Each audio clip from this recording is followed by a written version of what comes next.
ఒక యవ్వనస్తురాలు చెప్తుందనమాట, దేవుని మందిరానికి వెళ్తే అంటే వాళ్ళ మమ్మీ భయంకరంగా తిడుతుందంట, భయంకరంగా హింసిస్తుంది.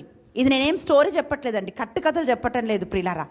ఆ సహోదరి, ఆ యవ్వనస్తురాలు చెప్పిన మాట నేను చెప్తున్నాను. ఆమె అంటుంది, ఎందుకు దేవుడి దగ్గరికి వెళ్తావు, ఎందుకు ఈ రిట్రీట్స్, ఎందుకు ఇది అని చెప్పి అమ్మ నన్ను ఇష్టం వచ్చినట్లు తిడుతుందని చెప్పి ఒకరోజు ఆ యవ్వనస్తురాలు కన్నీరు గార్చింది. ప్రియ తల్లి, ఈరోజు ఒక తల్లి ఎలా ఉండాలి అంటే, తల్లి ప్రార్థన ఎలా ఉండాలంటే, తల్లి నడిపింపు ఎలా ఉండాలంటే, బిడ్డల జీవితంలో దేవుని పిలుపు ఉంటే ఆ పిలుపుకు సహకరించేలాగా, పిలుపులోకి నడిపించేలాగా తల్లి ఉండాలి అని అన్నా జీవితంలోంచి మనం చూస్తున్నాం.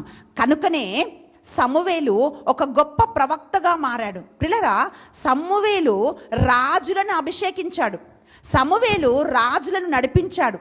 ఇజ్రాయేలు ప్రజలందరినీ నడిపించిన గొప్ప ప్రవక్తకు తల్లిగా అన్నా పిలువబడ్డది. ప్రియులారా, ఈరోజు దేవుని వాక్యం ఏం పలుకుతుందో తెలుసా? అన్నలాగా దేవుడితో నిబంధన చెయ్యాలి తల్లులందరూ.